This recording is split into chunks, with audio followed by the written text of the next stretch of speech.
Muy buenas tardes, estimados estudiantes del aula 65M del turno mañana del Centro Preuniversitario de la Universidad Nacional Mayor de San Marcos. ¿Cómo están, jóvenes?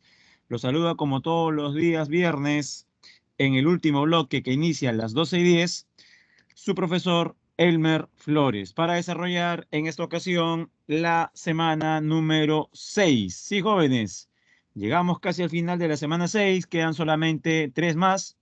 Recuerda que el ciclo consta de 9 semanas en total. Muy bien, como todos pueden ver, a presentar el material primero de geografía. La mayor parte del tema que veremos en geografía el día de hoy corresponde a la división del Perú en regiones naturales. Para ello, tomaremos como referencia las dos más conocidas, las dos más importantes. La división del Perú en 11 ecorregiones y la división del Perú en 8 regiones naturales. ¿Qué jóvenes? Comenzamos entonces.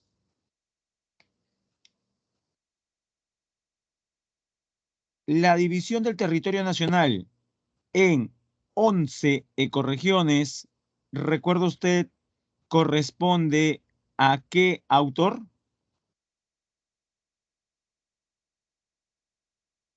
Iniciamos con esa pregunta, jóvenes. La división del Perú en 11 ecorregiones corresponde.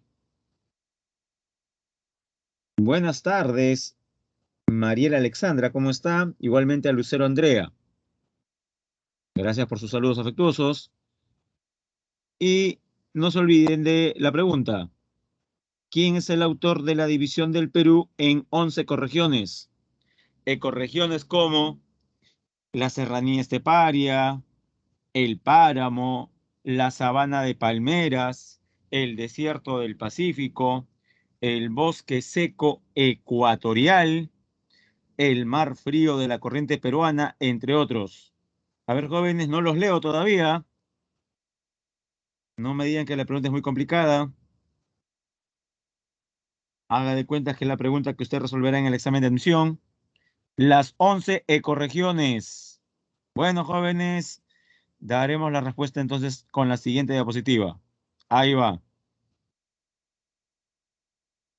¿Quién es el personaje que aparece en la imagen? Primer ministro del Ambiente de la historia del Perú, puesto que ocupó entre el 2008 y el 2011.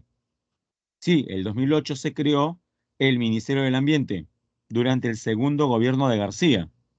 Bueno, quien asumió por primera vez la cartera fue el ecólogo peruano Antonio Bragg.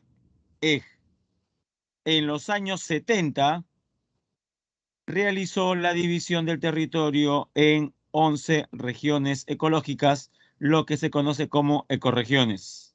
Así es, Lucero, Antonio Bragg, ecólogo peruano de ascendencia alemana. Sus antepasados llegaron aquí hace más o menos 150, 160 años y se establecieron en la provincia de Oxapampa, región Pasco. Muy bien. Dentro de la provincia de Oxapampa destaca un distrito que seguramente he escuchado más de una vez, Posuso, aunque Antonio Bragg no nació en Posuso, sino en Villarrica, otro distrito de Oxapampa. Bueno, ¿qué nos dice Antonio Bragg? Así es, Luciana Milagros, ¿no? Eh, Antonio Bragg. ¿Qué son las ecorregiones? Son áreas geográficas que se caracterizan por contar con similares condiciones en lo referente al clima, suelo, hidrología, flora y fauna, en donde estos factores están en estrecha interdependencia. Además, es delimitable geográficamente y distinguible de otras con bastante claridad. Mirando el mapa, jóvenes, mirando el mapa, ¿cómo se llama la ecorregión que está de color amarillo? ¿Cómo se denomina la ecorregión que aparece de amarillo?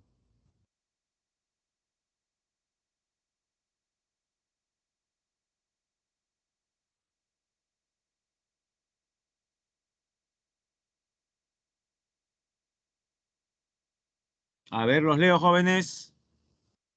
Nombre de la ecorregión que aparece amarillo. Ahí se ubica la capital.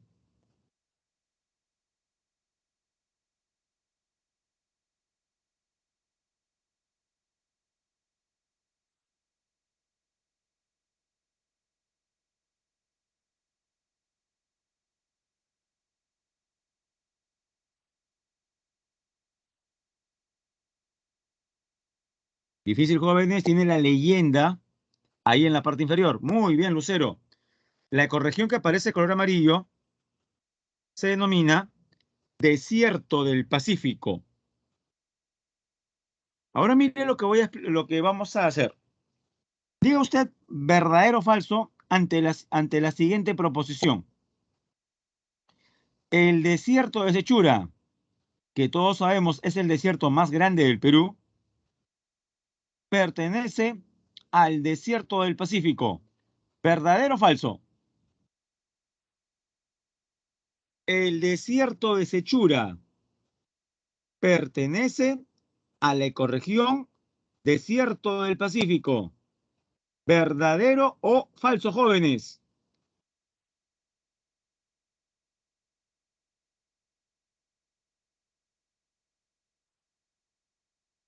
Solamente tiene entre esas dos opciones. Verdadero, falso, falso, verdadero. De nuevo, el desierto de Sechura, que como les dije, es el más grande del país, pertenece a la ecorregión desierto del Pacífico. A ver, una respuesta, ¿verdadero o falso? Haga de cuenta que está en pleno examen. ¿Qué haría? A ver. Bueno, ajá. Luciana nos dice verdadero. Ajá, y hay una respuesta. Esperamos una segunda para contrastar. Verdadero. Otra respuesta, jóvenes.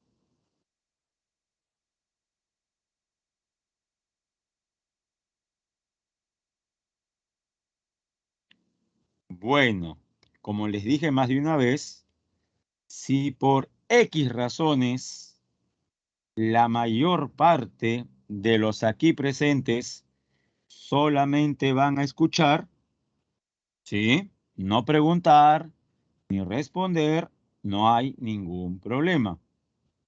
Al contrario, eso implica entonces que le voy a dar mayor importancia a la explicación de cada diapositiva, sin necesidad de estar leyendo el chat, dado que nadie escribe. ¿Correcto? Sí. Bueno, eso es lo que haremos. Pero vamos a responder la pregunta porque nuestra compañera Luciana ha puesto verdadero. Y sea o no correcta la respuesta de Luciana, de todas maneras, ¿no? Hay que explicar por qué sí o por qué no. Jóvenes, el desierto de Sechura es un desierto sui generis, raro. ¿Por qué? Porque se ubica cerca a la línea ecuatorial, cerca a la línea ecuatorial, y usted sabe, ¿ya? Rosario también dice verdadero, ¿ya? Muy bien. Cerca a la línea ecuatorial, jóvenes, el clima debe ser tropical, ¿correcto? Vamos por partes. Cerca a la línea ecuatorial, el clima predominante debe ser tropical. Y si es tropical, en cuanto a temperaturas, es caluroso. Caluroso y lluvioso. Pregunto yo, en Sechura, Piura, ¿el clima es lluvioso, húmedo o es seco?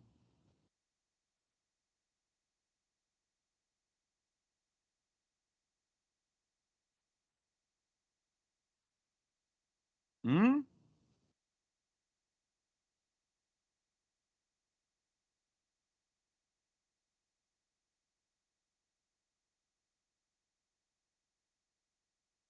Ya, pero escuche lo que dije. Cerca a la línea ecuatorial. A ver, vamos por partes. Cerca a la línea ecuatorial, el clima debería ser, debería ser húmedo, caluroso, húmedo o caluroso seco?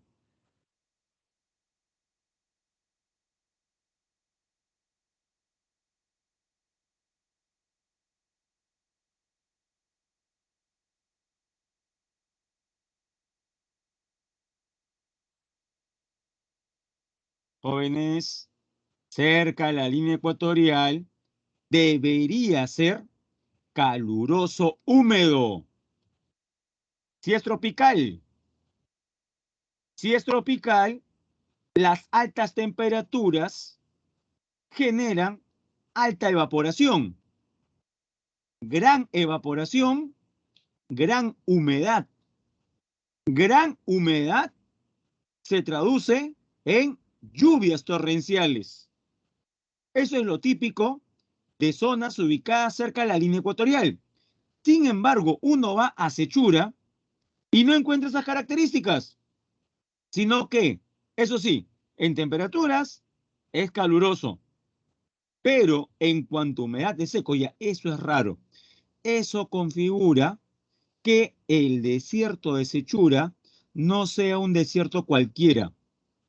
Sechura, a diferencia del desierto de Ica, escuche bien, Sechura, a diferencia de desiertos de la costa central o sur, sí presenta árboles. O sea, es un desierto con árboles, aunque Antonio Brac no le llama propiamente desierto con árboles, sino bosque seco. Eso significa que con respecto a ese enunciado, el desierto de Sechura pertenece al desierto del Pacífico, es falso. Repito, es falso. El desierto de Sechura pertenece a la ecorregión que en su mapa está de color lila claro. A ver todos, ¿cómo se llama la ecorregión en el mapa que aparece de color lila claro? Al norte del desierto del Pacífico, abarcando territorios de Tumbes, Piura, Lambayeque. Así es, se llama bosque seco ecuatorial, que es otra ecorregión. Dentro del bosque seco ecuatorial está el desierto de Sechura.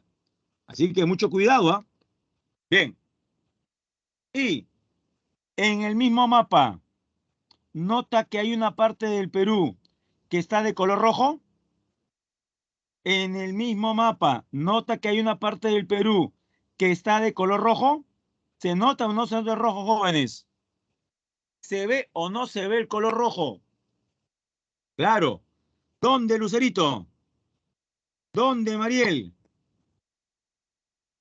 Es una manchita en realidad, ¿no?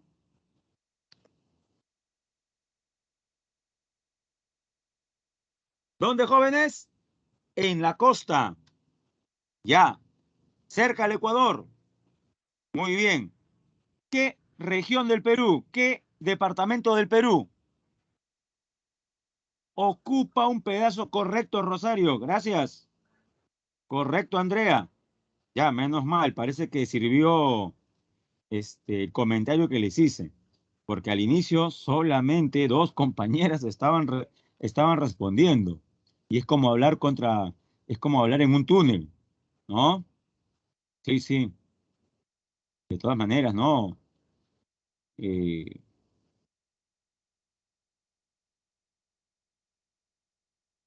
Lucero Andrea, Luciana Milagros, ¿no? Han estado interviniendo y se les agradece, ¿no? Ya estaba perdiendo ya la fe en este salón ya, acerca de la participación, porque jóvenes, es clave la participación, ya que estamos en virtual, imagínense, ¿no? Virtual, y encima usted no participa, bueno, me dedicaré solamente a mirar la diapositiva, no importarme lo que usted opine o no, o lo que usted pregunte o responda, y simplemente terminar mi clase. Y la verdad que yo no me sentiría muy bien, ¿ah? Lo podría hacer sin ningún problema, pero creo que no es la idea. La idea es la interrelación. Bueno, jóvenes, parece que está solucionado. Gracias, Lucerito.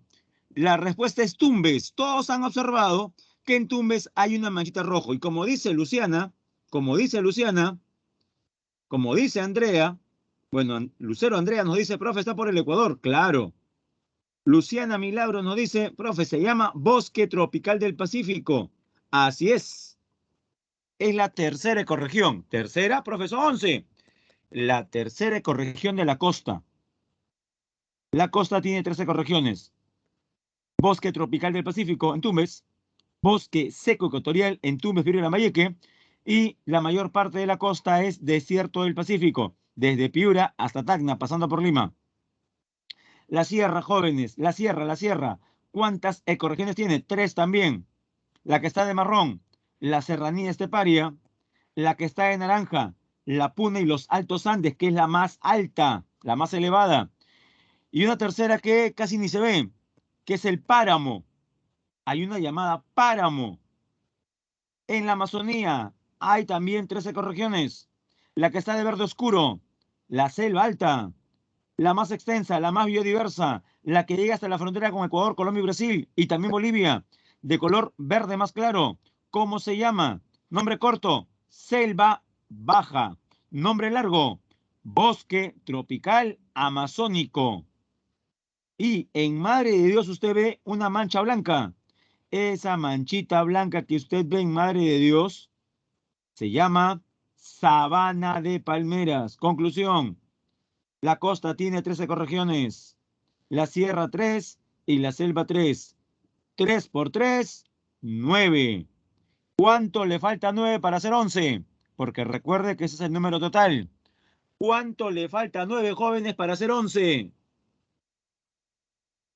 2. Y dígame, si dentro del Perú continental ya hay 9, ¿dónde están esas 12 ecorregiones que faltan? ¿Dónde estarían las 2 ecorregiones que nos están faltando? Muy bien, Lucero. Gracias. En el Océano Pacífico. ¿Pero en qué sector del Océano Pacífico? En el mar peruano, en nuestro mar de Grau, que todavía presenta 200 millas de ancho. Entonces, 3 ecorregiones costeñas, 3 ecorregiones andinas, 3 ecorregiones amazónicas y 2 ecorregiones marinas. ¿Con cuál comenzamos? Con esta, jóvenes. Con la más extensa, con la que se encuentra frente a Lima. Nombre, Mar Frío de la Corriente Peruana. Mar Frío de la Corriente Peruana. Localización. Se extiende desde los 5 grados latitud sur. ¿Dónde es eso? Piura, Perú. Hasta el centro de Chile. Profe, pero eso es ya otro país. Sí, las ecorregiones, si bien es cierto, las estudiaremos con respecto a nuestro país, se expanden hacia otros países, como veremos más adelante. Bueno, cuando dice hasta el centro de Chile, se refiere hasta el centro del mar de Chile, frente a Valparaíso. Está formado por corrientes frías. La corriente peruana o de Humboldt es una corriente fría que procede de mares subantárticos. Flora, ¿a qué se debe el color verde oscuro de nuestro mar? A la abundancia de fitoplancton. Fauna variada. En cuanto a peces, anchovetas, pejerreyes, sardinas, bonitos, juleles, atunes, caballas, etc. Hay crustáceos y mamíferos como los lobos marinos y los delfines. También tenemos tortugas y aves guaneras como el guanay, el piquero, el pelícano, que es el más grande, o alcatraz, el pingüino de Humboldt, que no puede volar, pero es muy buen nadador, y las gaviotas. Bueno, jóvenes, eso es lo referente al mar frío de la corriente peruana, mar que usted conoce. Y de repente alguno de los aquí presentes conoce la otra ecorregión. A ver, digan sí o digan no. ¿Cuántos de los aquí presentes han estado en Máncora, en Lobitos, Negritos, Pichayito, Los Órganos? Eso es en Piura. En la parte de Tumbes, Zorritos, Punta Sal, Puerto Pizarro o los mismísimos manglares de Tumbes. Bueno, si usted ha estado en alguno de esos lugares, el mar que ha tenido al frente ya no correspondía al mar frío, sino al mar tropical. Las aguas aquí son azules y cálidas. Veamos. Localización. Se extiende desde los 5 grados latitud sur, eso es Piura, pero por el norte hasta, claro, abarca Tumbes, pero como les dije, se extienden por otros territorios. Llega hasta Baja California. Eso es en México, frontera con Estados Unidos. La temperatura fluctúa entre 19 grados centígrados en invierno y 23 grados en verano. Flora, algas y en la desembocadura de algunos ríos como el Tumbes, los manglares. Fauna, en la zona oceánica, o sea, lejos de la costa, el pez espada, el merlín que se le parece y está en la foto, el barrilete, que es una especie de tiburón, el dorado, el atún, las tortugas, las ballenas jorobadas y también delfines. En las zonas rocosas, langostas y cangrejos. En los manglares, el cangrejo rojo, langostino, conchas negras, almejas, caracoles y el único cocodrilo sudamericano, el cocodrilo de Tumbes. También está el oso manglero, que es un oso hormiguero adaptado a los manglares. Aves, el ave fragata, la paloma del cabo, el águila pescadora. En la foto al costado del merlín, un cocodrilo de Tumbes, también llamado cocodrilo americano. Muy bien, jóvenes, esas fueron las características de 2 ecorregiones ya. Nos vamos por la tercera ecorregión. Esta es la ecorregión que usted mejor conoce. Esta es la ecorregión que usted mejor conoce. ¿Por qué? Porque si usted vive en la capital o cerca, justamente vive ahí. No se olvide, vivimos en un desierto. Ubicación del desierto del Pacífico. Comprende la costa peruana y chilena. ¿Desde dónde? Desde los 5 grados latitud sur. Eso es Piura. Hasta los 27 grados latitud sur. Eso es pasando el trópico de Capricornio. En el norte de Chile. Atacama. Clima, no lo olvide. En la costa centro y sur. Semicálido muy seco, es decir, desértico o árido subtropical, con neblinas de invierno. Relieve, es llano en líneas generales, pero presenta algunas elevaciones que usted conoce como estribaciones andinas, aunque la mayoría le dice cerro. Fauna, es rica en especies endémicas. ¿Qué significa eso? Que encontramos animales que solamente viven en el desierto del Pacífico. Así tenemos como aves, 2 aves rapaces, el cernícalo y el aguilucho. La tortolita perona que aparece en la foto. Reptiles, en los desiertos, lagartijas y serpientes. Y en algunos ríos de la vertiente del Amazonas, peces como el bagre, las lisas y también un crustáceo, el camarón de río. En la foto, un bagre. Flora. Las formaciones más importantes son en las zonas desérticas, los gramadales, los tilanciales. Cerca al río, los bosques de galería. En algunas estribaciones en invierno por la humedad, las lomas costeras, como en la Chay. Y en los alrededores de lagunas, como los pantanos de Villa en Chorrillos, totorales y juncales. Bien, jóvenes, eso es lo referente a nuestra ecorregión. Y digo nuestra si usted está escuchando la clase desde alguna parte de Lima, por ejemplo. Siguiente ecorregión. Bosque seco ecuatorial. Esta zona de 100 a 150 kilómetros de ancho abarca, como les dije, Tumbes, Piura y Lambayeque, pero también las vertientes occidentales de La Libertad y un pedacito de la porción seca del Valle del Río Marañón en Cajamarca. O sea, abarca en realidad 5 regiones, pero las más importantes son Tumbes, Piura, que tiene Acechura, y Lambayeque, en el caso de Lambayeque por la zona de Olmos. Clima, tropical, cálido y seco.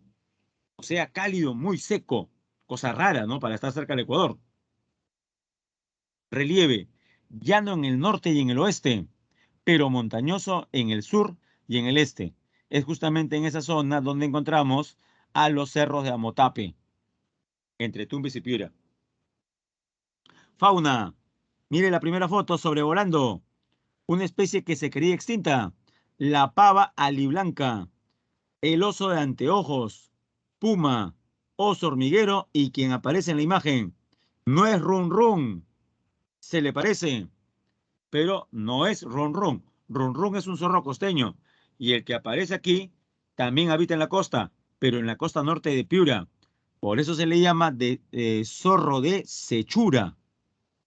En cuanto a flora, como indica su nombre, bosque seco, destacan especies que la mayor parte del año no tienen hojas. De ahí el nombre, bosque seco. Aunque en la foto, el árbol en cuestión sí está con vegetación, sí está con hojas. Nos referimos al árbol más emblemático del bosque seco. De este árbol se saca una sustancia viscosa, bueno, de su fruto, en forma de pacae, obteniendo un líquido viscoso muy preciado en juguería, muy preciado en coctelería, en la preparación de jugos para reemplazar el azúcar. Tiene un azúcar natural, seguramente lo ha probado. ¿Cómo se llama ese producto? Procedente del fruto de un árbol del bosque seco. Así es, Lucero. Nos referimos a la algarrobina. De ahí el nombre. Bueno, algarrobina deriva justamente del nombre del árbol más importante en Piura. El algarrobo. No lo olvide, algarrobo.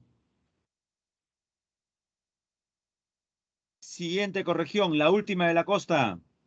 El bosque tropical del Pacífico se extiende a lo largo de la costa del Pacífico.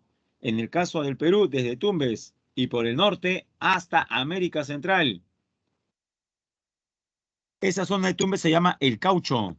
Clima tropical húmedo, como si fuera selva. Relieve, colinas menores a los 500 metros. Flora, es abundante. Bosque denso de árboles que superan los 30 metros, como el cedro, el guayacán, el ceibo, el hualtaco, el palo balsa, el higuerón. En cuanto a fauna, destaca que buena parte de sus especies animales sean de origen amazónico, como el jaguar u otorongo de la foto, o el sajino que está a la derecha. Les pregunto, estimados estudiantes, ¿cómo explicamos la presencia de animales amazónicos en Tumbes? Clave A, se escaparon de un zoológico o circo. Y clave B, la última, migraron desde la selva. ¿Con cuál se queda? ¿Qué explica que en la costa que en Tumbes existan animales amazónicos, como el otorongo y el sajino? Recuerde que también tenemos al mono coto de Tumbes, también llamado mono aullador. Correcto, Lucero. La razón por la cual hay animales amazónicos en Tumbes, en el bosque tropical del Pacífico, y por ahí alguno en el bosque seco ecuatorial,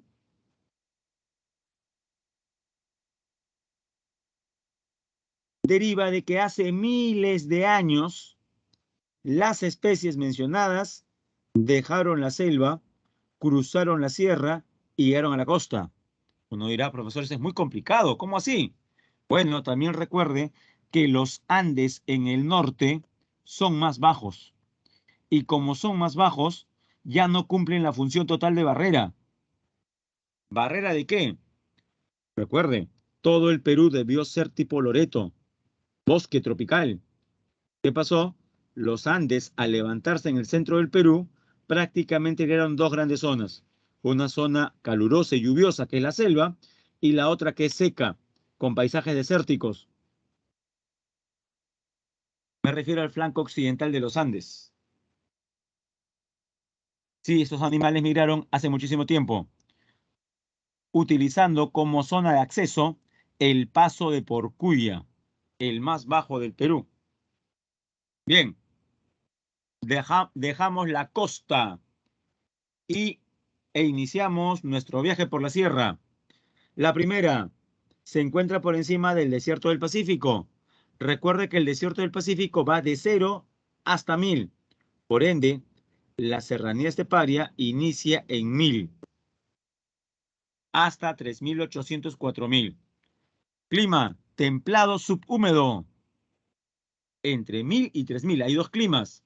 Y de 3000 para arriba, frío. Relieve, destacan los valles estrechos interandinos, como el Callejón de Huaylas en Ancash, el Valle Sagrado de los Incas, entre otros.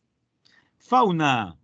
Tenemos el aguilucho grande, que es un ave rapaz, el cernícalo americano, que también lo es, el puma, el cóndor andino, la paloma torcaza, el venado gris de cola blanca, etcétera.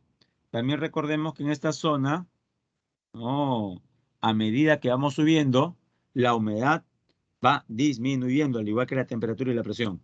Flora presenta tres zonas, tres partes. En las zonas altas, cerca a las mesetas, cerca a la puna, encontramos pastos, gramíneas y también un producto que seguramente usted alguna vez probó en el mercado o a la salida del colegio, el chocho, también conocido como tarwi, con ají y con limón. Hay gente que le gusta bastante. Bueno, el chocho es propio de la serranía esteparia, sus partes altas. En las partes medias, el bosque es ralo. Encontramos el guanarpo, la bromelia, los pajonales y la cantuta, famosa por la flor hermosa que produce, que justamente vemos en pantalla. Y en las partes bajas tenemos cactus, guarango, molle, que es un árbol representativo, y el mito, el mito.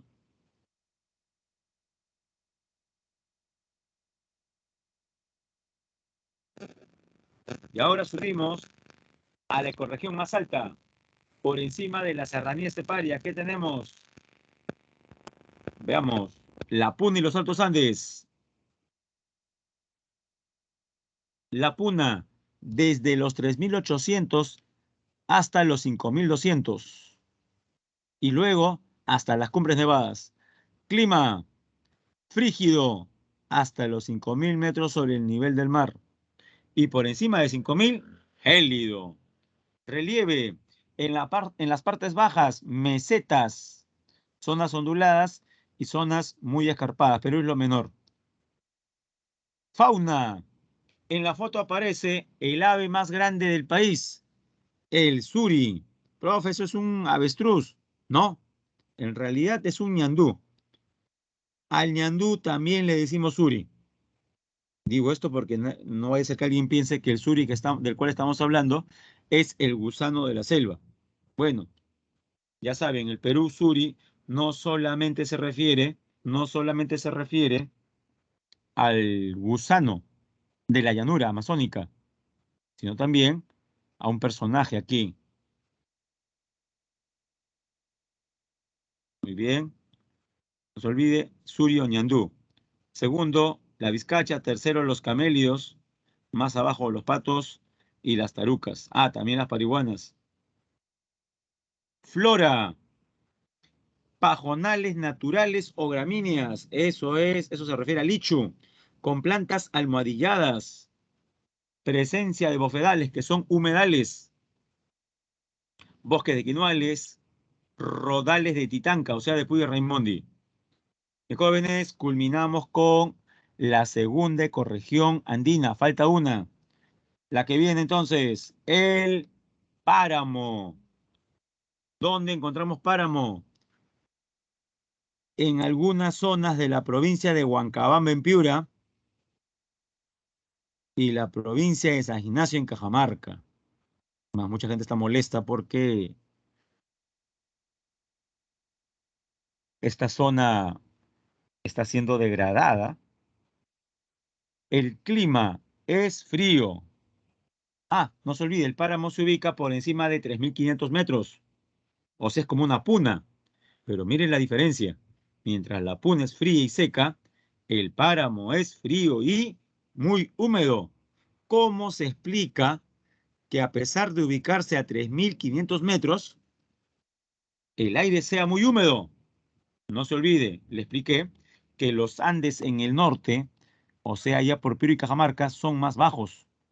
Por tanto, logra trasvasar aire caliente y húmedo hacia el resto del país. En este caso se concentra en el páramo. Esto da a lugar a una fauna y flora variada. Por ejemplo, en fauna, el cóndor andino, el oso de anteojos, el tapir de montaña, la perdiz, el búho del páramo, el zorro del páramo, el venado colorado del páramo, conejo silvestre, musaraña silvestre, ranas, etcétera. Flora, hay orquídeas, bromelias, líquenes, musgos, entre otros.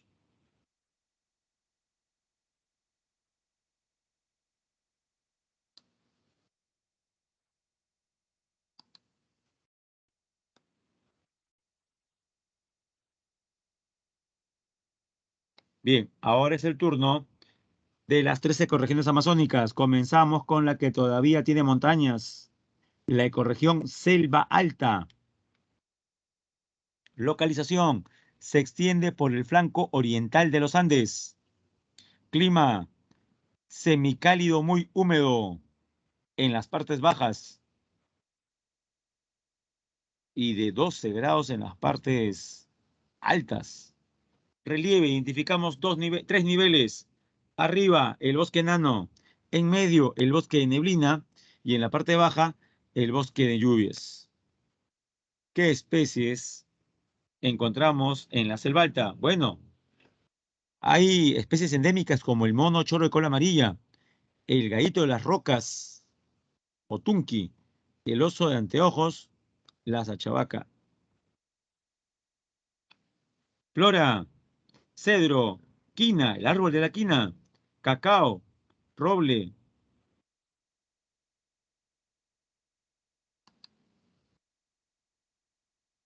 Ahora es el turno de la ecorregión bosque tropical amazónico, lo que usted comúnmente conoce como selva, selva baja.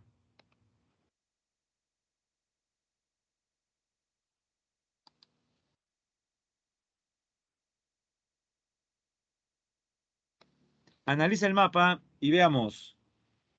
Comprende la Amazonía por debajo de 600 metros. Esta es la selva baja, jóvenes. Es la ecorregión más extensa. Clima cálido y húmedo. Y llueve todo el año. Relieve, predomina la llanura, con colinas inferiores a 500 metros. Fauna, tenemos al sajino, el oso hormiguero, el jaguar botorongo, el papagayo guacamayo, el oso perezoso, los insectos. Flora, es heterogénea, con bosques inundables y no inundables.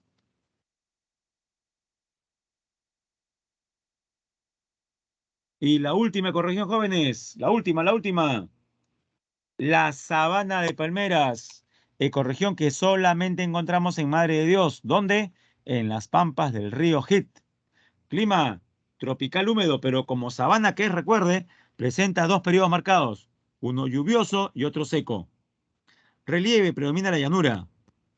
Fauna, en los pajonales destacan especies como el lobo de crin, que está en la foto, el ciervo de los pantanos.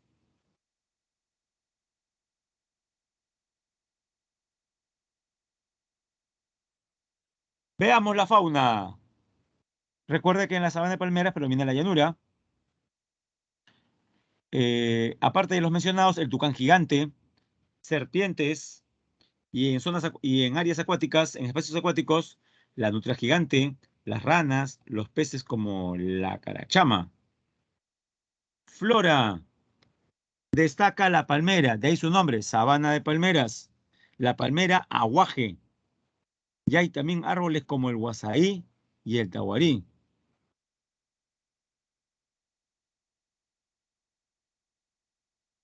Bien, árboles como el huasaí y el tahuarí, el pajonal de la pampa, es lo que destaca en el paisaje, que es el pasto amarillento. Mis jóvenes, eso fue lo referente a las 11 ecorregiones. Ahora dígame, la otra división, la otra división, la de 8 regiones, ¿a quién corresponde?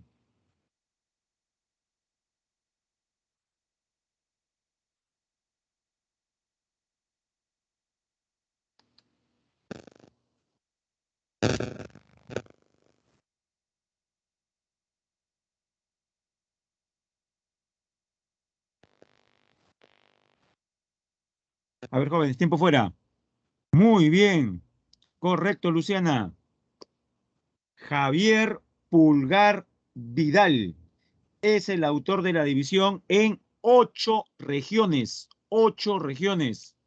Regiones que usted recuerda, estudió en el colegio. La primera, veamos el mapa, o el gráfico, mejor dicho.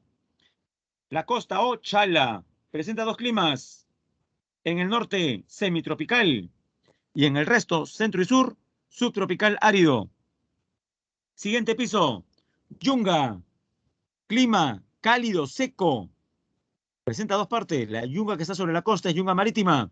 Y la yunga que está sobre la rupa rupa es la yunga fluvial. Siguiente ecorregión, Quechua. Mejor, disculpe, siguiente región, siguiente piso. Lapsus, ¿no? No, no es una ecorregión. Siguiente región, la Quechua. Clima templado, bueno, como dijimos, templado seco. El de la Yunga es cálido seco, ¿no? Hacemos la corrección. El de la Yunga, tanto marítima como fluvial, es cálido seco. De la Quechua, que según Pulgar Vidal es la región de mejor clima, es templado seco. La Suni, frío seco.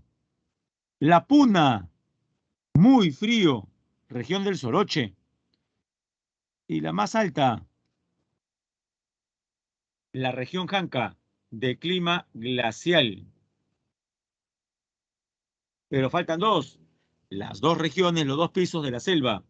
Como estamos yendo de oeste a este, viene la selva que todavía tiene montañas, la Rupa Rupa.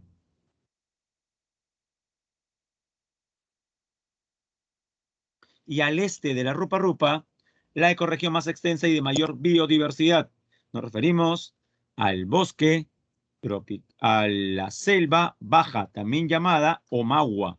Ay, recuerde, a la selva alta también se le llama Rupa Rupa.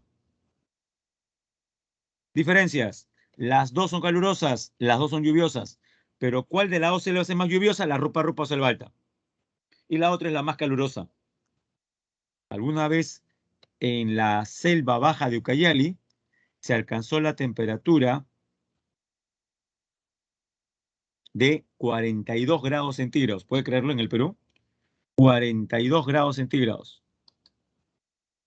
Bien, eso fue lo referente a la división en el Perú. Ahora veamos eh, qué lugares merecen nuestra atención porque son grandes reservas de biodiversidad. Y estos dos lugares son la Amazonía y la Antártida. Con respecto a la Amazonía, se localiza en la parte central y septentrional, o sea, norte de América del Sur, y comprende 7,5 millones de kilómetros cuadrados.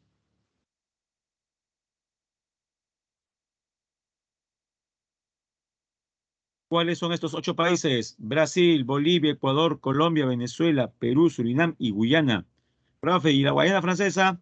La Guayana Francesa es eso, una dependencia de Francia. Por tanto, en 1978 se firmó el Tratado de Cooperación Amazónica. ¿Quiénes lo firmaron? Los 8 países que ya mencionamos.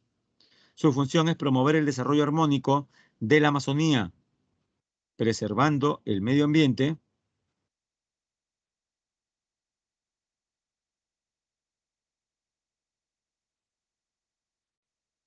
en estas zonas. Como les mencioné, se aplica el desarrollo sostenible, porque se busca el equilibrio entre lo social, lo económico y lo medioambiental. Principales amenazas: la deforestación. Causas: concesiones mineras, extracción de petróleo, construcciones de represas, pero la más importante es la construcción de los problemas, la construcción de carreteras.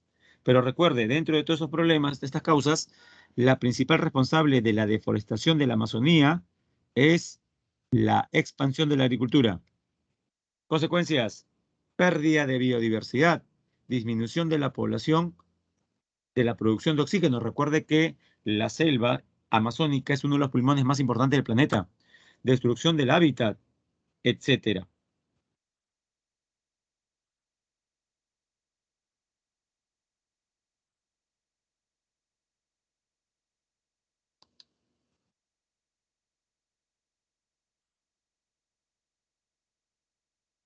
Mire bien el mapa y se dará cuenta de algo, que la Antártida tiene forma más o menos circular, aunque destaca hay una península que sobresale. Tiene forma casi circular y abarca los territorios al sur del paralelo 60 grados latitud sur, como lo refiere el Tratado Antártico. Tiene una superficie de casi 14 millones de kilómetros cuadrados, casi el doble de la Amazonía. Características: su clima es muy seco, lejos del mar. Su atmósfera es translúcida. ¿Qué significa eso? Que es diáfana, que permite la observación de fenómenos meteorológicos y también astronómicos. Eso debido a que, dijimos, el aire es seco. Si el aire es seco, prácticamente no hay nubes. La especie marina más importante es el krill, el principal alimento de la ballena azul, indispensable en la cadena trófica. Perú y la Antártida. Antes que se me olvide, el Tratado Antártico se firmó en 1959.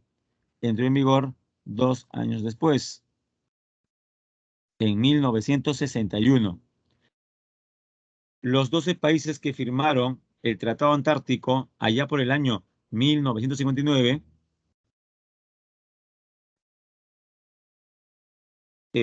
son llamados signatarios, los 12 países. ¿Y el Perú es signatario? No. Veamos sobre el Perú y la Antártida. El Perú se adhirió al tratado en 1981, pero desde 1989 pasamos a otra categoría de miembro.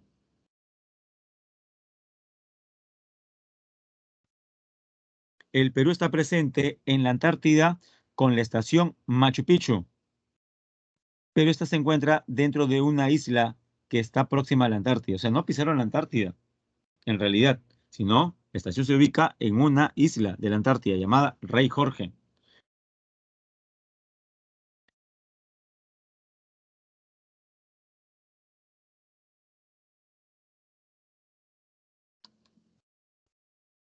Y ahora, jóvenes, es el momento de hablar de las ANPs. ANPs. ¿Qué significa ANP? Áreas naturales protegidas por el Estado. No lo olvide. ANP, áreas naturales protegidas. ¿Por quién? Por el Estado, o sea, por todos nosotros. Son espacios establecidos y protegidos legalmente por el Estado. ¿Por qué? Por la importancia en la conservación de la diversidad biológica, por la importancia al ser lugares de interés cultural, paisajístico y científico.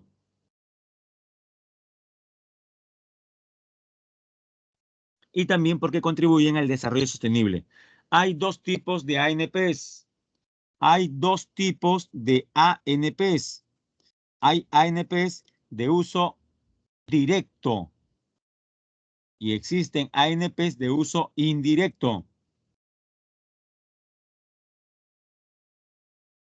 Les voy a poner un ejemplo. Mm, Pampa Galeras Pampa Galeras es una ANP, donde los comuneros en una determinada parte del año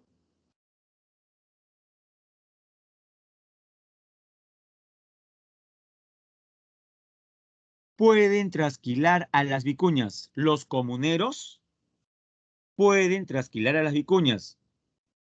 La fibra, convertirla en hilos.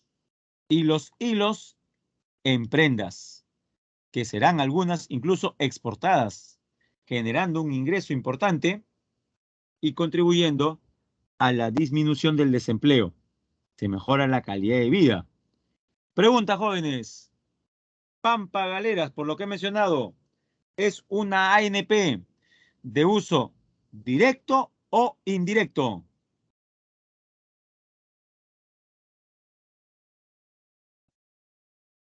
De uso directo o indirecto. Y claro, muy bien, Mariel, de uso directo, porque les estoy diciendo que los comuneros toman a la vicuña, la trasquilan y convierten la fibra finalmente en una manufactura.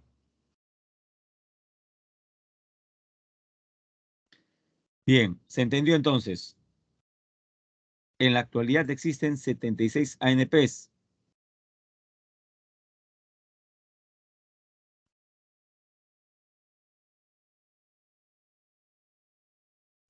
No se olviden, en la actualidad son 76 ANPs que ocupan 17,62% del territorio. Son 10 categorías de ANPs. Destacan parques nacionales, reservas nacionales, santuarios nacionales, santuarios históricos, reservas paisajísticas, reservas comunales, zonas reservadas, bosques de protección, refugios de vida silvestre, entre otros. Las ANP están agrupadas en el Sistema Nacional de Áreas Protegidas por el Estado, o sea, el SINAMPE. A la lista, al conjunto de ANP se le llama SINAMPE, Sistema Nacional de Áreas Naturales Protegidas. ¿Cómo se llama la institución? ¿Cómo se llama la entidad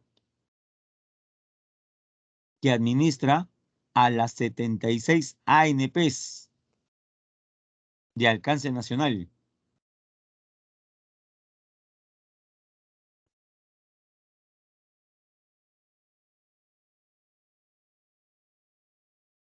El nombre de esa institución es el CERNAM. No confunde entonces el SINAMPE con el CERNAM. Si me está entendiendo, entre SINAMPE y CERNAM, ¿cuál es la entidad? ¿Cuál es la institución, jóvenes? ¿El SINAMPE o el CERNAM? ¿Cuál de los dos términos, cuál de las dos abreviaturas, cuál de las dos siglas corresponde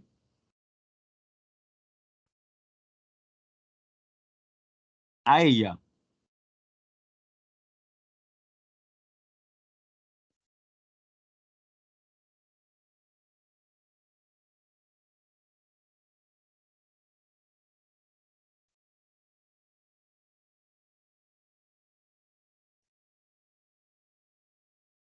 Respuesta: el CERNAM.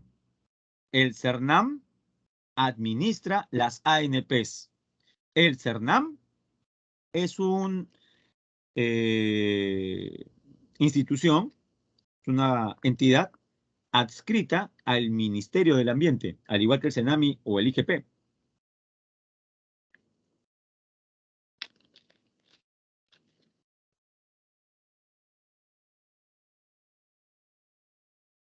Prosigamos.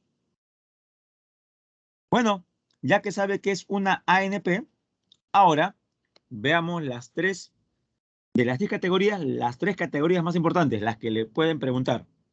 Parques nacionales.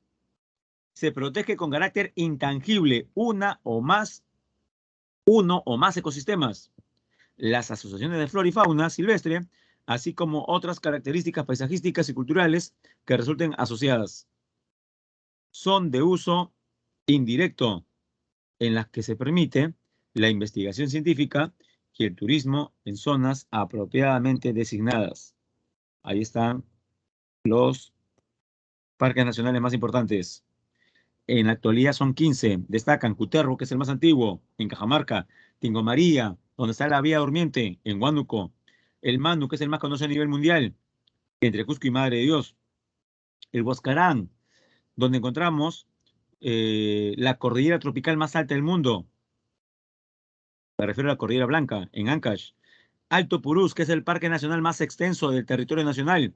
Se ubica muy cerca a la frontera con Brasil, ocupando los territorios de los departamentos de Ucayali y Madre de Dios. Y también en Loreto, el Parque Nacional de Yaguas.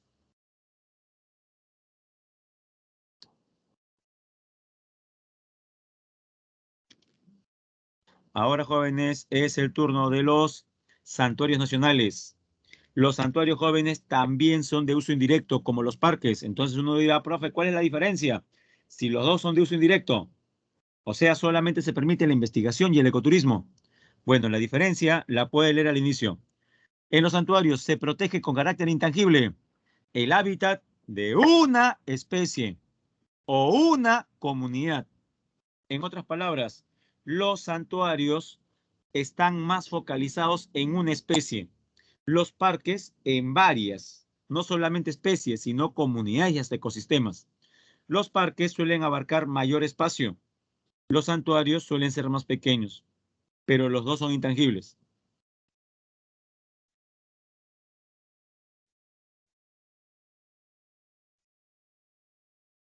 Actualmente existen 9 santuarios nacionales, destacando el de Guayay en Pasco, Santuario Nacional de Guayay en Pasco, protege el bosque de piedras. Calipuy en la Libertad, protege los rodales de Puya Raimondi. Las lagunas de Mejía en Arequipa, protege a las lagunas, a los humedales próximos a la desembocadura. También está el de Megantoni en Cusco, donde se ubica un lugar sagrado para la etnia Matzigenga, y Ampay, que seguramente alguna vez jugó durante su infancia. Bueno, es un término quechua.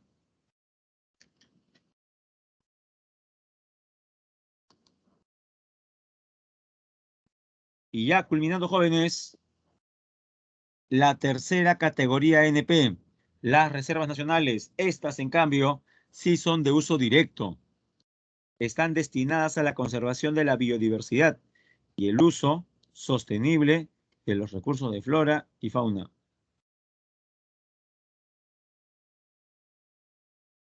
Son de uso directo en las que, mediante planes de manejo, está permitido el uso tradicional y aprovechamiento sostenible de recursos, como les mencioné, Trasquilar a la Vicuña.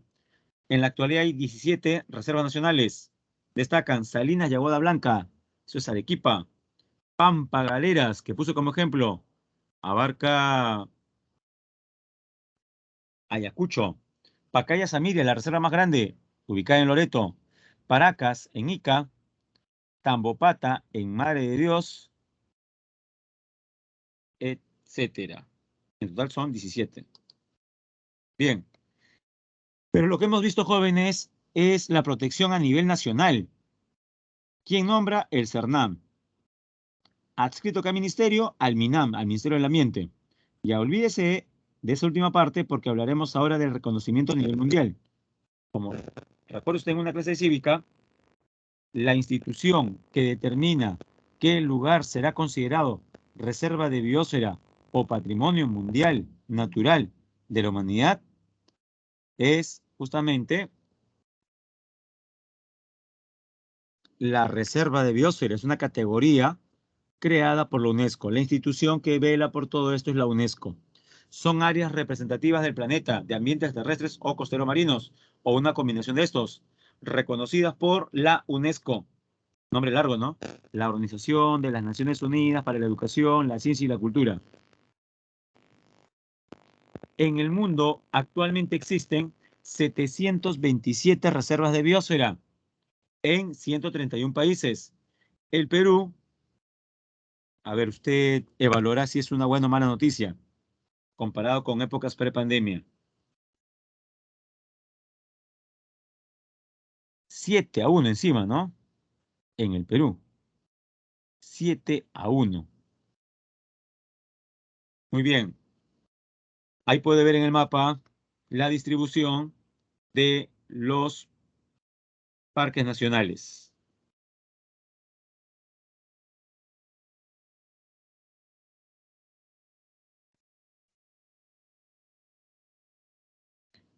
La UNESCO, dijimos, determina las reservas de biosfera, pero también tenemos otra categoría general llamada Patrimonio Mundial Natural. Son sitios naturales que gozan del reconocimiento internacional, asistencia técnica y económica para combatir amenazas como la tala indiscriminada para hacer cultivos o la introducción de especies exóticas y la caza furtiva. Para ser inscrito en el sitio, debe poseer fenómenos naturales notables, representar alguna de las principales etapas de la historia de la Tierra, mostrar principios ecológicos y biológicos con significativos y contener entornos naturales importantes. Existen en total 218 sitios considerados como Patrimonio Mundial Natural. El Perú posee solamente dos: el Parque Nacional Huascarán y en la foto de la parte de la derecha, el Manu.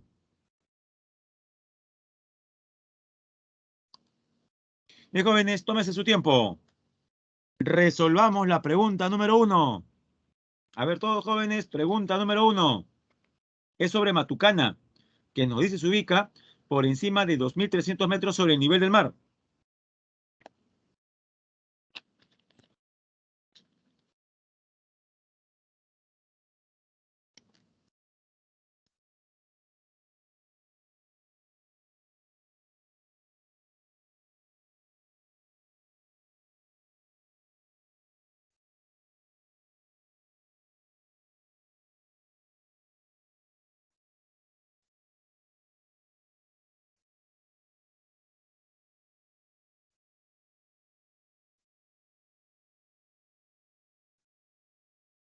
Ya tenemos una respuesta, gracias Lucero.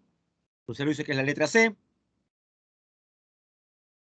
Si es correcto lo que dice Lucero, entonces las dos primeras son verdaderas y las dos últimas son falsas.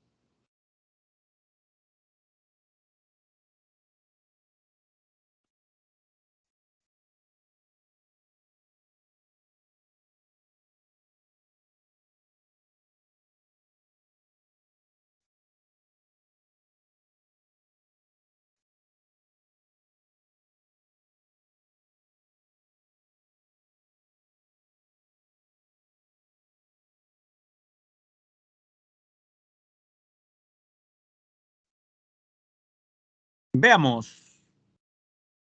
La ciudad Matucana se ubica en el lado occidental de la Cordillera de los Andes, verdadero. 2. El clima del lugar es templado y pertenece a la Quechua, verdadero, porque dice que está por encima de 2.300.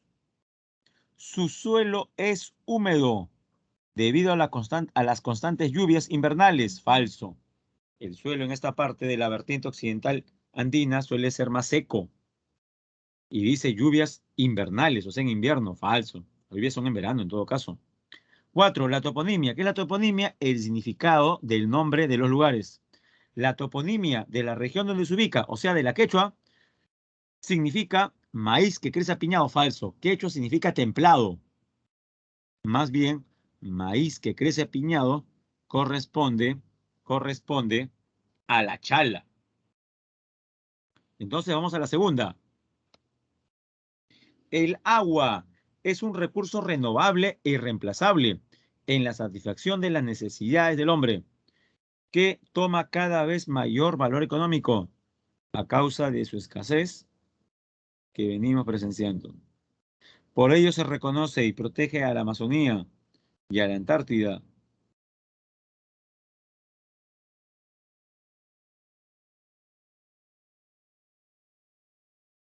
Dice en la parte final, nuestro país se ha suscrito a dichos documentos, a dichos tratados, El primero, con la Amazonía, el Tratado de Cooperación Amazónica. Y el otro, el Tratado Antártico. Si el Perú se ha suscrito en forma vinculante, ¿qué significa? Que tiene que cumplirlo. La clave sería entonces la letra D, la responsabilidad compartida en el cuidado de su biodiversidad. Jóvenes, todos marcamos en la pregunta 2 entonces la letra D. En la 3, el Santuario Nacional de Tabaconas Nambaye, localizado en Cajamarca, cuenta con un plan de protección de especies de flora y fauna del páramo. O sea, el Santuario Nacional Tabaconas Nambaye protege la ecorregión páramo. A partir del texto, identifique los enunciados correctos respecto a esta unidad de conservación.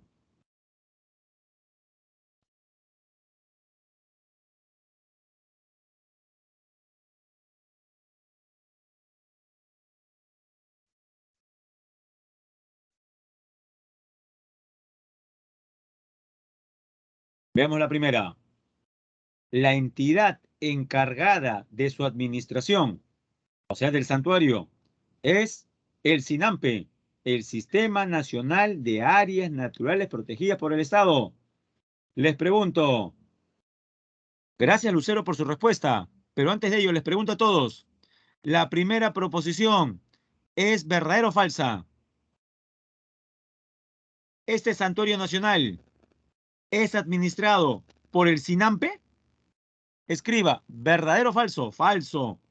Gracias, Mariel, porque el SINAMPE no es un organismo. El SINAMPE es el conjunto de ANPs que serán más bien administradas por el CERNAM. La pregunta 1 es falsa por una cuestión teórica. El SINAMPE no es una entidad, lo es el CERNAM, el Servicio Nacional de Áreas Naturales Protegidas por el Estado. 2. En la referida ANP, o sea, en el Santuario Nacional de Tabaconas Nambaye, podemos encontrar zonas de bosques secos. Falso. Los bosques secos, como indica su nombre, los encontramos en el bosque seco ecuatorial. Y aquí estamos en el páramo. 3. El tapir andino, también llamado tapir peludo. El oso de anteojos y el venado colorado son algunas de las especies protegidas, por supuesto. Son especies del páramo.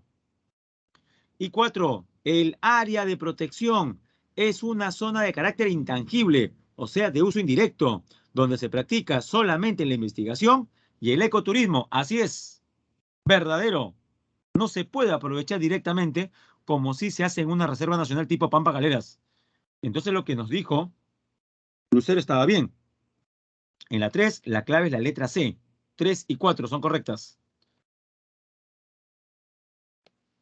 Y la última, qué fácil para relacionar.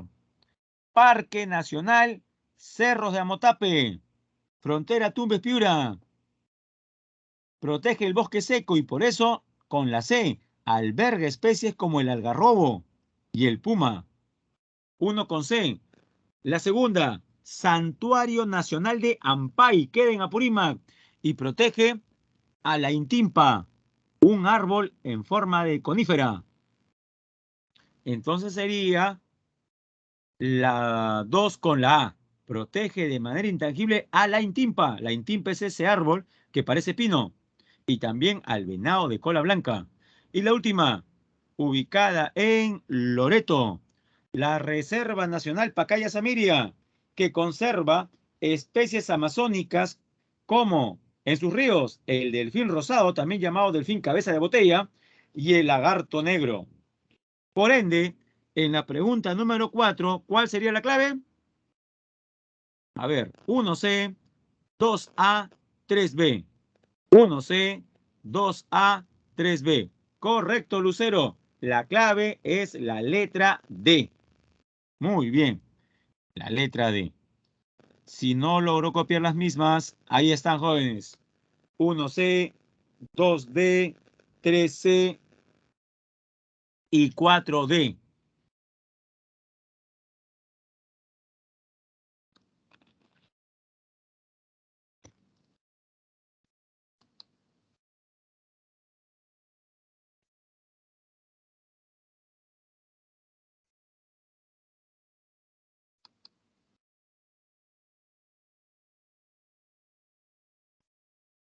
Vamos a proceder a compartir ahora el material de cívica.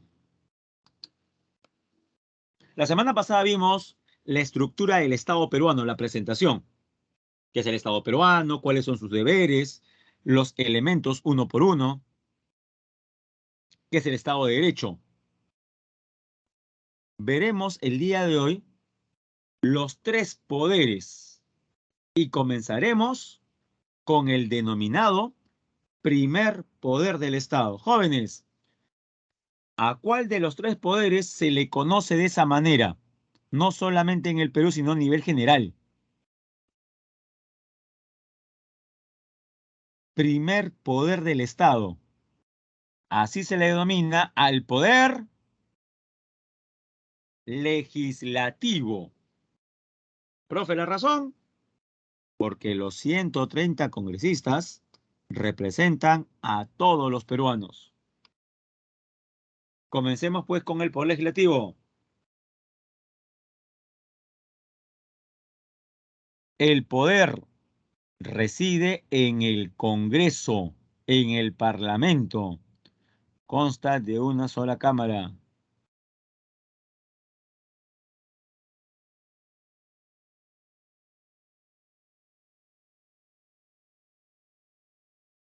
Consta de una sola cámara y de 130 congresistas. Recalco, una sola cámara. Hay países cuyo Congreso es bicameral. Ejemplo, en Estados Unidos hay una cámara baja y una cámara alta reflexiva. Hasta el 5 de abril de 1992, cuando en un mensaje a la nación, el presidente de turno dijo disolver, ¿no? Famosa palabrita, disolver.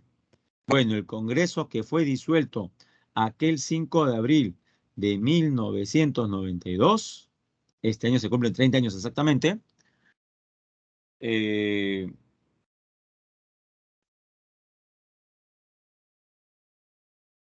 ese Congreso sí constaba de dos cámaras, una Cámara de Diputados y un Senado. Es decir, habían dos tipos de congresistas, diputados y senadores. La de senadores era la que presentaba a los mejores cuadros. ¿En qué sentido? Que los requisitos, por ejemplo, que se pedían, sí involucraban estudios y experiencia, cosa que no pasaba en diputados. Bueno, jóvenes, finalmente nuestro Congreso quedó con una sola Cámara. O sea, ni hay diputados ni hay senadores. Funciones del Congreso. La mayor parte cree que el Congreso solamente legisla y no solamente legisla. Pero antes de explicar las otras funciones y en qué consiste la función legislativa, comprende la aprobación de reformas de la Constitución, de las leyes y resoluciones legislativas, así como la interpretación, modificación y derogación de las mismas. En otras palabras, se la resumo, elaborar leyes, ¿correcto? Esa es una función del Congreso, elaborar leyes, reformar la Constitución, modificar leyes, derogar leyes, pero también tiene funciones especiales. ¿Y estas en qué consisten? Se las resumo. Nombrar a los altos cargos. ¿Cómo cuáles? El Congreso, por ejemplo, elige a los 7 miembros del Tribunal Constitucional. Miren la importancia de tener el poder. A los 7 miembros del Tribunal Constitucional los elige el Congreso. Pero no queda ahí. El Congreso también elige a 3 miembros del directorio del BCR. Tres. ¿Tres de cuántos? De 7. Los otros 4 corresponden al presidente.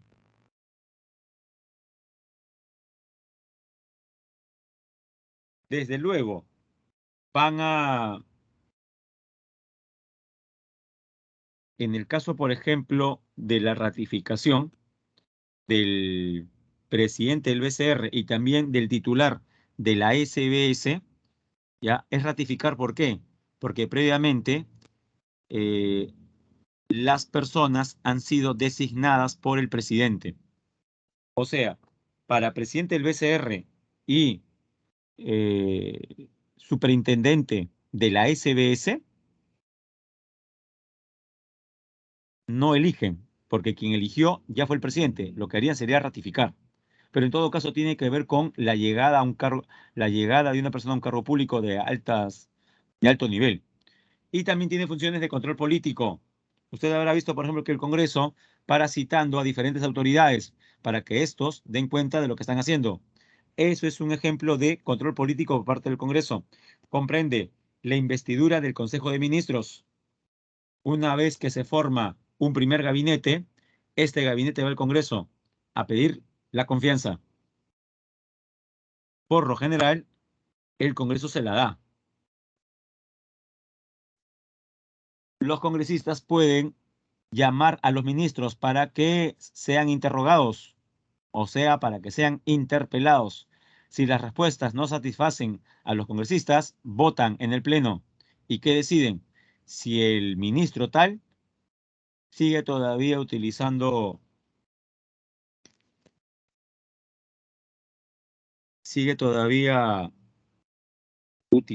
por ejemplo, otro tipo de funciones, ¿no? Bien, eh,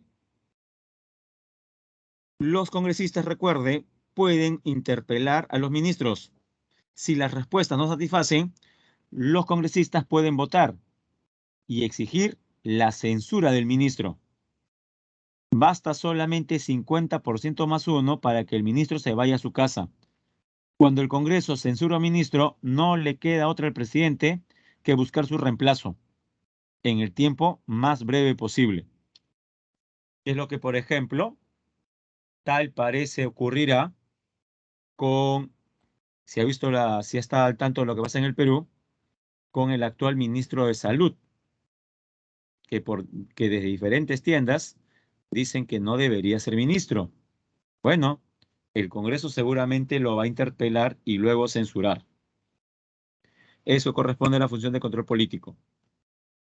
Sobre los congresistas, requisitos para ser elegido congresista: ser peruano de nacimiento, haber cumplido 25 años y gozar del derecho a sufragio. Si usted piensa que ese es el resumen, se equivoca, jóvenes. Esos son solamente los 3 requisitos que se piden. ¿Cuánto dura el mandato de congresista? 5 años y no hay reelección inmediata. Características del cargo: representan a la nación y no están sujetos a mandato imperativo de interpelación.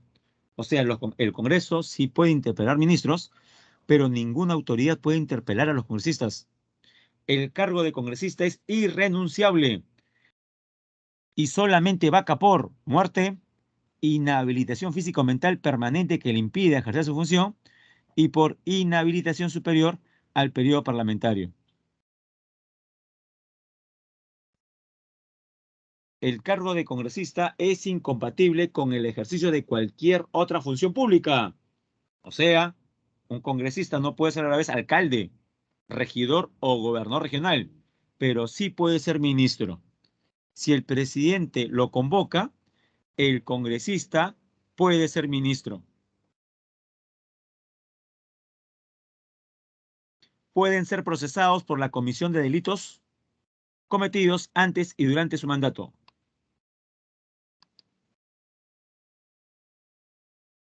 Atribuciones del Congreso: dar leyes y resoluciones legislativas, velar por el respeto de la Constitución y de las leyes, aprobar los tratados, aprobar el presupuesto y la cuenta general, autorizar empréstitos, o sea, los préstamos que adquiere el Perú, ejercer el derecho de amnistía. No confundan la amnistía con el indulto. Jóvenes, ¿quién da el indulto? El presidente. ¿Quién da la amnistía? El Congreso. En ambos casos, la persona queda libre.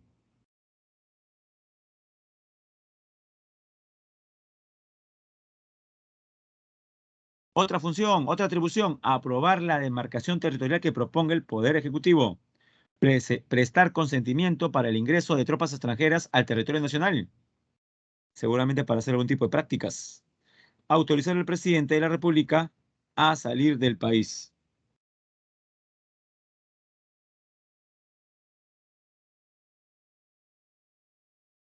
Muchos podrían pensar que el máximo nivel, la máxima autoridad del Congreso sea la presidenta o el presidente del mismo. Y no, tanto la presidencia como la mesa directiva tienen funciones más gerenciales administrativas. La máxima asamblea, el máximo nivel en la toma de decisiones, es la reunión de los 130, en lo que se conoce como el Pleno. Ese es el máximo nivel. Pero también contamos con otros niveles dentro del Congreso. Así tenemos el Consejo Directivo. ¿De qué trata el Consejo Directivo? Bueno, es la mesa directiva y los portavoces de cada grupo parlamentario.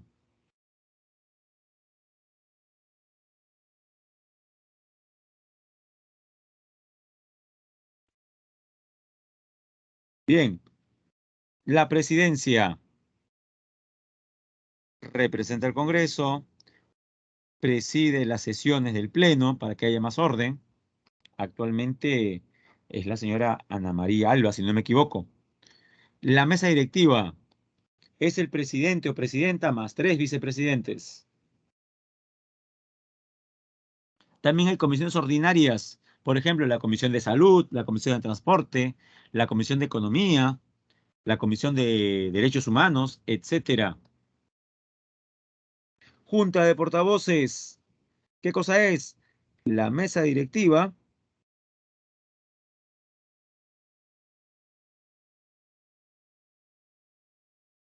¿no? La Junta de Portavoces es la mesa directiva más un portavoz por cada grupo parlamentario. Y algo importante antes que se nos olvide es recordar que también existe la Comisión Permanente del Congreso. ¿Por qué se llama permanente? Porque en el caso de que el Congreso sea cerrado legal o ilegalmente, ¿sí? Siempre va a funcionar. La comisión permanente siempre va a funcionar, pase lo que pase.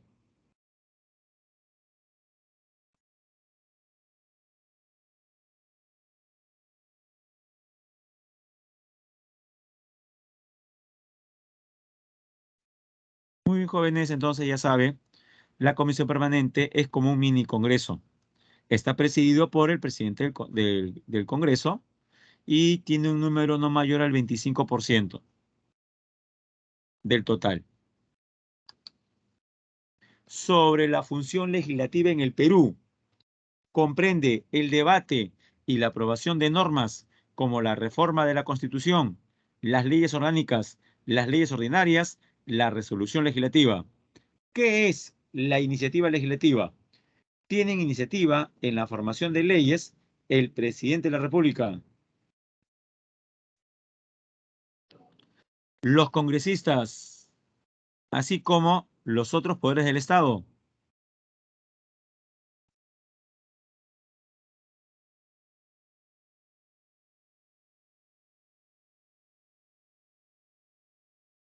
También pueden o tienen iniciativa legislativa los otros poderes del Estado, las instituciones públicas autónomas, los municipios, los gobiernos regionales, los colegios profesionales y en general la ciudadanía.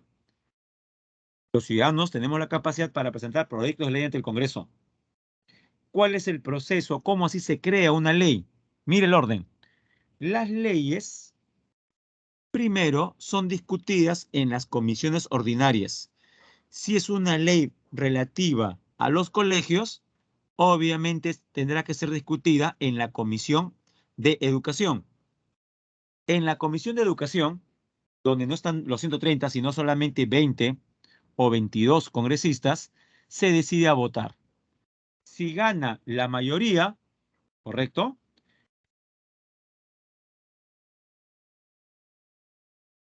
La ley, aunque todavía no lo es, ya el documento pasa a debatirse en el Pleno del Congreso. Si el Pleno del Congreso la aprueba, el presidente tiene 15 días para promulgarla o hacer alguna crítica. El presidente de la República tiene 15 días para observar o promulgar. Si vencido el plazo, el presidente de la República no promulga la ley enviada, en el Congreso se asume que no está de acuerdo. Entonces hay dos opciones. Una, que el Congreso tome en cuenta las sugerencias del presidente de por qué no ha promulgado. Y la otra, que es la más común, que el Congreso por cuenta propia se declara ganador y promulga esa ley. Muchos dirán, profesor, pero no entiendo, ¿para qué tanta vuelta? O sea, el Congreso aprueba una ley. Esta, para que entre en vigencia, tiene que ser promulgada por el presidente. Si el presidente la observa o deja que pase el tiempo de 15 días, el presidente del Congreso por sí mismo la puede promulgar. Muchos dirían, entonces, profesor, si al final el Congreso lo puede promulgar, ¿para qué dar la vuelta y darle al presidente? Bueno, jóvenes, se supone que debe haber coordinación, debe haber equilibrio y balance entre los diferentes poderes.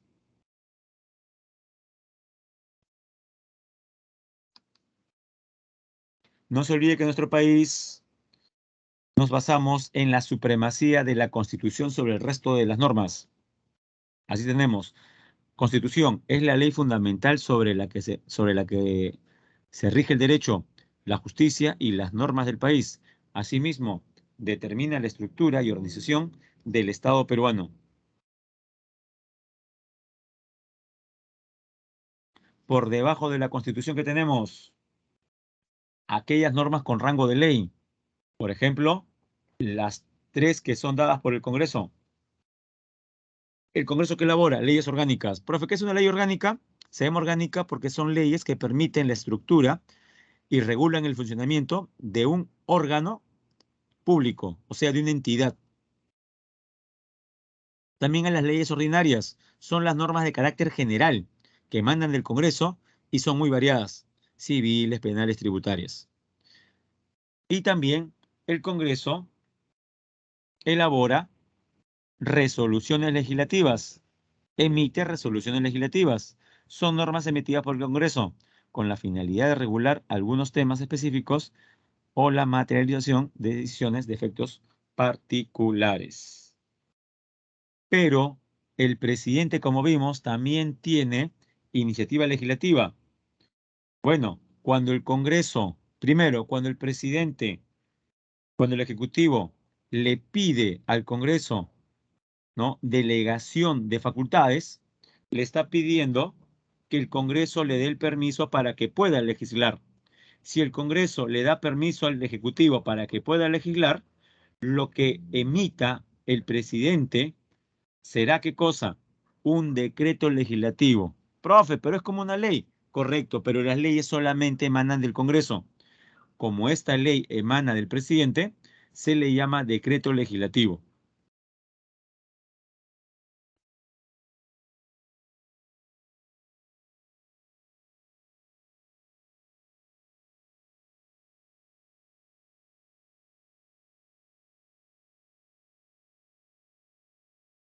Pero sigamos. Ahora pasamos, jóvenes, al Poder Ejecutivo, liderado por el presidente de la República y acompañado por el Consejo de Ministros, que a su vez, es liderado por la Presidencia y el Consejo de Ministros, la PCM.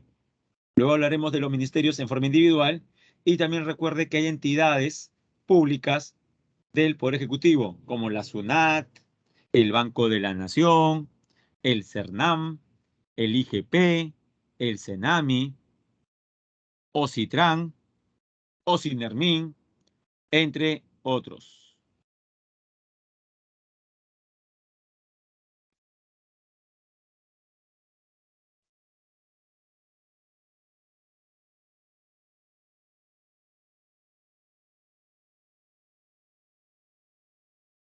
El presidente de la República es el jefe de Estado, también lo es de las Fuerzas Armadas, jefe supremo de las Fuerzas Armadas y de la PNP, o sea, de la Policía Nacional del Perú. El presidente personifica a la nación y dirige y aprueba la política general del gobierno en su calidad de jefe del Poder Ejecutivo. El mandato es de 5 años, no hay relación inmediata. Ya estamos curados de ello ya. Para ser elegido se requiere 3 cosas: ser peruano de nacimiento, tener más de 35 años y gozar del derecho de sufragio, o sea, no tener impedimentos. El presidente es elegido por sufragio directo al obtener más de la mitad de los votos. Bueno, si en la primera vuelta el presidente saca más del 50%, es declarado justamente, bueno, el postulante es declarado presidente. Si no, entre los dos que quedaron primeros, se van a la segunda vuelta.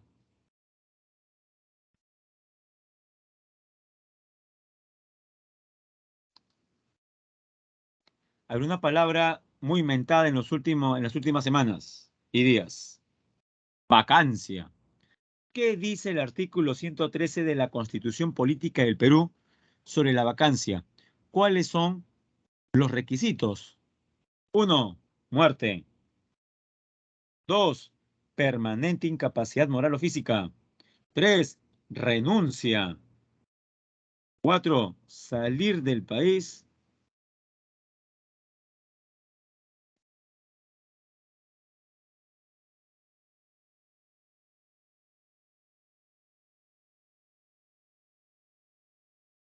No lo olvide entonces, el cargo de presidente vaca por muerte, que no es el caso. Permanente incapacidad moral o física. Es muy subjetivo. Renuncia. No creo que Pedro Castillo vaya a renunciar. Salir del país sin permiso del Congreso o no regresar en el plazo fijado. Y la última, destitución. Pero para que sea destituido, hay que leer el artículo 117. ¿En qué casos? ¿En qué casos se destituye al presidente?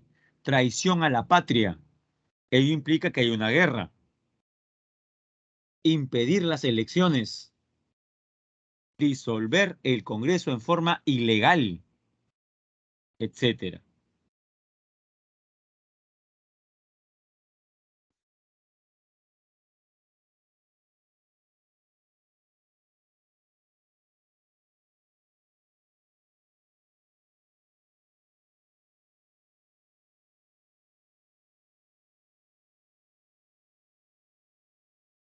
El presidente de la República tiene doble función. ¿Cómo es eso? Por un lado es jefe de Estado, pero también es jefe del Poder Ejecutivo. Funciones como jefe de Estado: cumplir y hacer cumplir la Constitución y las leyes, representar al Estado peruano dentro y fuera de la República, velar por el orden interno y la seguridad exterior. Para ello cuenta con la PNP y las Fuerzas Armadas respectivamente. Convocar elecciones para presidente de la República, representantes al Congreso, gobernadores, consejeros regionales, así como para alcaldes y regidores. Convocar al Congreso a legislatura extraordinaria. Dirigir la política exterior y las relaciones internacionales. Conceder indultos y conmutar penas. Cumplir y hacer cumplir las sentencias y resoluciones de los órganos jurisdiccionales, o sea, del Poder Judicial. Presidir el sistema de defensa nacional. Declarar la guerra y firmar la paz.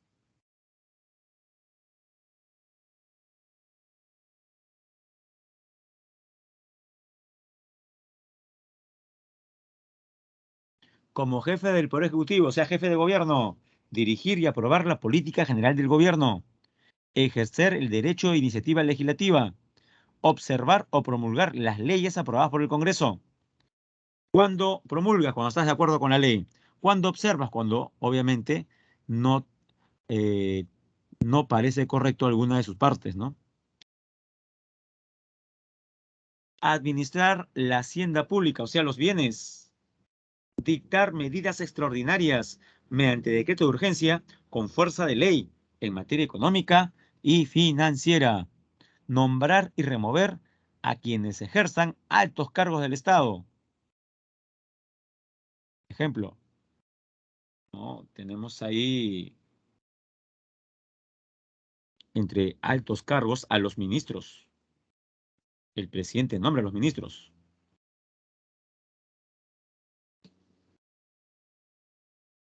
Sobre el Consejo de Ministros, características, conformado por los ministros y las ministras nombrados por el presidente. Es presidido por el presidente del Consejo de Ministros. Corresponde al presidente de la República presidirlo cuando lo convoca o asiste algunas de sus sesiones, ¿no?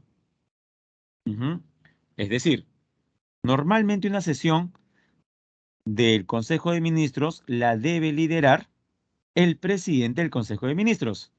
Pero si a esa sesión va el presidente de la República, obviamente él es el que va a llevar a cabo su conducción. Tener a cargo la dirección y la gestión de los servicios públicos. Atribuciones del Consejo de Ministros. Atribuciones del Consejo de Ministros. Aprobar los proyectos de ley que el presidente de la República somete al Congreso. Aprobar los decretos legislativos y los decretos de urgencia que dicte el presidente de la República. Adoptar decisiones sobre asuntos de interés público.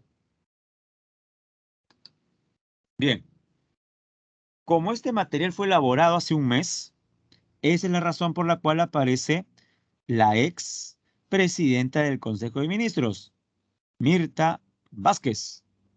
Es más, si hubiéramos hecho la diapositiva la semana pasada, también tendríamos que cambiar, porque recuerda que el presidente había nombrado como presidente del Consejo de Ministros al congresista Héctor Valer, muy cuestionado. Ya me imagino ya usted que ve noticias por qué, o ya sabe por qué. En la actualidad, quien detenta ese cargo es el maestro sanmarquino en Derecho, muy respetado por sus alumnos, Aníbal Torres, cariñosamente llamado por sus alumnos Aníbal el Caníbal, por lo exigente en las evaluaciones, me cuentan. Leamos la parte inferior. ¿Cuáles son funciones del presidente del Consejo de Ministros? Es, después del presidente de la República, el portavoz autorizado del gobierno.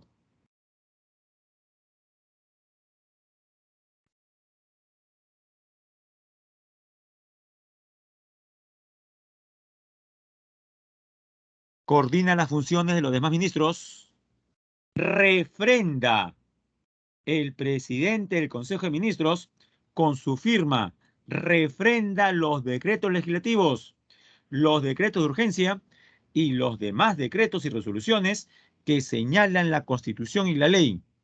Son nulos los actos del presidente de la República que carecen de refrendación ministerial.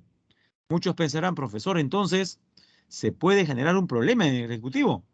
Que el presidente del Consejo de Ministros no quiera firmar. Pero recuerde algo, por lo general sí lo va a hacer. ¿Por qué? ¿Quién elige el presidente del Consejo de Ministros? El presidente de la República. Sería raro que alguien, un presidente de la República, nombre a un premier o primer ministro que no le haga caso, ¿no? O que no tengan la misma sintonía.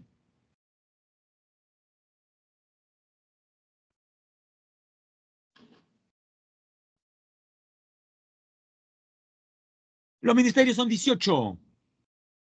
Diseñan, establecen, ejecutan y supervisan políticas nacionales y sectoriales, asumiendo la rectoría respecto a ellas. Y por último, las entidades del Poder Ejecutivo. ¿Cuántas son en total? 56. Y se dividen en dos tipos. 38 son órganos públicos ejecutores. Ejemplo, la Biblioteca Nacional del Perú, la Superintendencia de Bienes Nacionales, el Instituto Geofísico del Perú pro inversión. Y 18 organismos públicos, pero especializados. De esos especializados, 4 son reguladores. O sea, son órganos que regulan la actividad empresarial. Las empresas que brindan servicios relacionados a, si es con respecto a energía, quien supervisa es Osinermin. Ejemplo, usted se queja de que el balón de gas está muy caro. Ya, Osinermin. Usted se queja de que la empresa tal está que corta el fluido eléctrico sin previo aviso, Osinermin. En cambio, la que regula a las empresas de transporte es Ocitran. Ociptel, organismo supervisor de las empresas de las inversiones en telecomunicaciones. Y la SUNAS, no la SUNAT, sino la SUNAS, es la Superintendencia Nacional de Servicios de Saneamiento, o sea, agua potable, alcantarillado. Y finalmente, 14 órganos son técnicos especializados. La SUNAT, la SUNARP, que es de registros públicos, ANA, que es la Autoridad Nacional del Agua, y MARPE, que es el Instituto del Mar del Perú, el INEI, que desarrolla los censos, etcétera. También está Indecopi. Y para terminar, jóvenes, el tercer poder, el poder que administra justicia, el poder judicial, es el poder que ejerce la potestad de administrar justicia, la cual emana del pueblo y la ejerce a través de sus órganos jerárquicos. El Poder Judicial es autónomo en lo político, administrativo, económico y disciplinario. Los jueces y juezas ejercen sus funciones con independencia. La competencia del Poder Judicial se extiende a todo el territorio de la República, teniendo en consideración la extensión jurisdiccional y el derecho consuetudinario, según el artículo 149 de la Constitución. Y así se organiza el Poder Judicial. Esos son los 5 niveles, los 5 órganos jurisdiccionales. Arriba, ¿a quién tenemos? Tiene competencia nacional, la Corte Suprema de Justicia. Debajo, tiene competencia en los 34 distritos judiciales, las Cortes Superiores. Tercer nivel, tiene competencia a nivel de provincias, los juzgados especializados y mixtos. Cuarto nivel, tiene competencia a nivel de distritos tipo Chorrillos, Barranco, Miraflores o San Miguel, o sea, distritos administrativos, los juzgados de paz letrados y en algunos centros poblados, los juzgados de paz. Hablemos primero del máximo nivel, la Corte Suprema de Justicia, que sabemos que es el máximo nivel jurisdiccional. Su sede se encuentra en Lima, Palacio de Justicia, para que se ubique frente al Hotel Sheraton. Está integrado por 20 jueces supremos. Se divide en salas especializadas en lo penal, civil y constitucional social. Los casos iniciados en las diferentes cortes superiores llegan a la Corte Suprema. El presidente de la Corte Suprema lo es también del Poder Judicial. Quien preside la Corte Suprema preside el Poder Judicial. Ahora es el turno de las Cortes Superiores. Estas administran justicia en los 34 distritos judiciales. Para que tenga una idea, un distrito judicial tiene más o menos el tamaño de un departamento. Ahora, claro, usted dirá, profesor, entonces hay un problema. Si son 25 regiones, no deberían haber 25 distritos judiciales de repente. Lo que pasa es que hay zonas donde hay mucha población y se parte. Ejemplo, Lima Metropolitana. Usted se imagina que para Lima Metropolitana, que tiene 10 millones de personas, exista solamente una Corte Superior. Sería complicado. Tiene varias. Bien. Debajo de las Cortes Superiores vienen los juzgados especializados y mixtos. Estos administran justicia a nivel de provincia. ¿Qué temas ven? Violencia familiar, acción de amparo, procesos penales, relativos al trabajo, accidentes de tránsito, derecho alimentario, interdicción judicial, habeas corpus, conflictos vinculados a un sindicato. Conforme vamos bajando, no, los tribunales ven temas de menor competencia, de menor grado. Por ejemplo, los juzgados de paz letrados que administran justicia a nivel de distritos administrativos ya son tribunales de menor grado de competencia,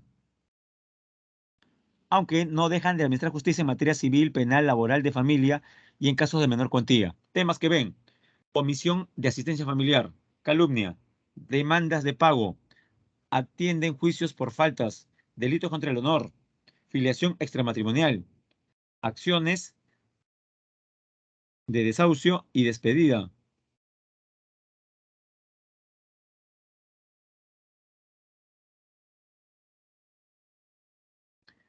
Y por último, los juzgados de paz.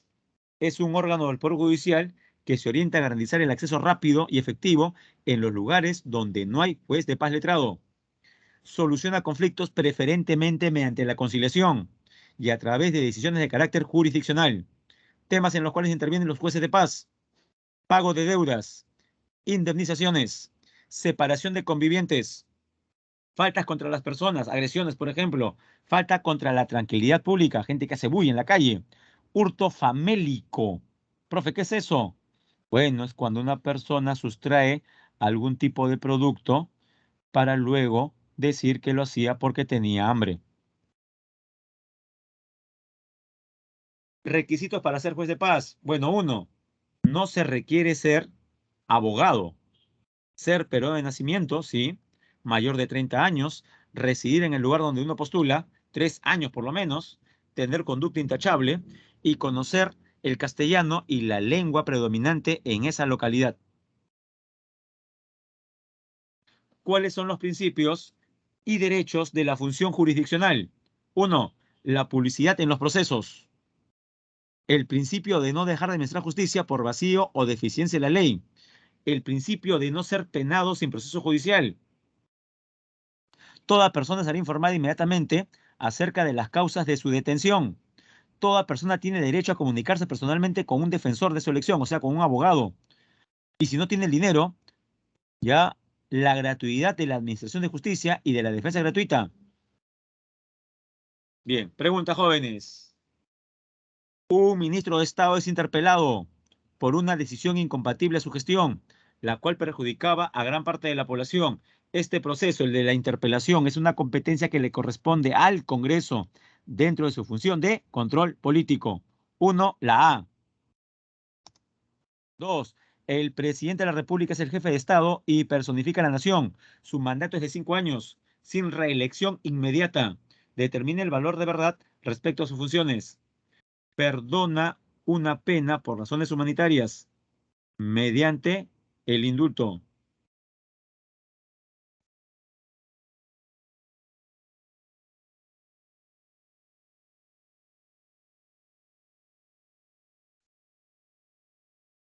Los escucho, jóvenes. Pregunta número 2. Perdona una pena por razones humanitarias mediante el indulto. Verdadero. Es el jefe supremo de las Fuerzas Armadas y la PNP. Verdadero. Autoriza la libertad de presos mediante la amnistía. Falso, eso lo hace el Congreso. Aprueba el presupuesto y la cuenta general de la República. También lo hace el Congreso. 2, la clave sería entonces la letra D. Así es, Lucero. 2, la D. Verdadero, verdadero, falso, falso. 3, dos abogados discuten sobre la situación legal de una persona